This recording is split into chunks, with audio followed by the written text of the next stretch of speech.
لا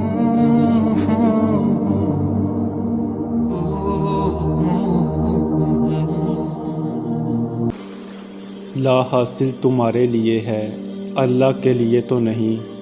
تمہارے لبوں پہ یہ دعا اس کی رضا کی دلیل ہے۔ تمہارا مقدر دعاؤں کا پابند ہے، لیکن دعائیں مقدر کی تو نہیں۔ ذرا سی دیر کی وجہ سے مانگنا مت چھوڑنا، کیونکہ صدائیں کبھی رائگاں نہیں جاتیں۔ جو دعا تم تہجد میں مانگ رہے ہو، حقیقت میں تو وہ دعا کب کی قبول ہو چکی ہے۔ وہ دیر اس لیے کر رہا ہے تاکہ تمہارا اس سے دعا کا رشتہ برقرار رہے۔ اگر تمہاری چاہت تم سے دور بھی ہو جائے تو بھی نا امید مت ہونا، کیونکہ ہمارا مالک ہر چیز پر قادر ہے، اور یہ آزمائش کا حصہ بھی ہو سکتا ہے۔ شیطان دل میں وسوسے ڈالے گا، مگر تم اپنا یقین ہمیشہ قائم رکھنا، کیونکہ وسیلہ ہمارے رب کی رضا ہوگی تو سب عطا ہوگا۔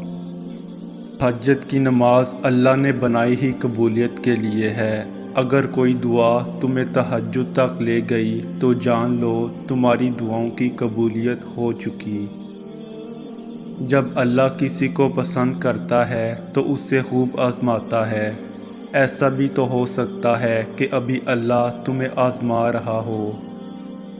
جب آپ کچھ بھی نہ بدل سکیں تو اپنی دعاؤں میں اضافہ کر دیں، کیونکہ اس ذات کے سوا کوئی آپ کو کچھ نہیں دے سکتا۔ اللہ نے اگر دعاؤں کی جانب موڑا ہے تو کچھ تو ہے جو اس نے بدلنے کا سوچا ہے۔ اللہ اپنے بندوں کو کبھی اکیلا نہیں چھوڑتا، وہ دعائیں بھی سنتا ہے اور خاموش دلوں کو بھی سنتا ہے۔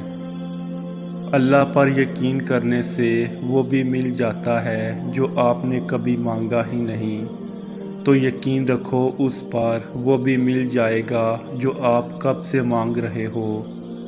ایک ہی خیال کا بار بار دل میں آ جانا بے وجہ تو نہیں ہو سکتا، یہ تو اشارہ ہے قبولیت کی جانب۔ قبولیت کے لیے نشانی ڈھونڈ رہے ہو، اس سے واضح نشانی اور کیا ہوگی کہ اللہ اب تک تمہارا دل دعاؤں میں لگائے ہوئے ہے۔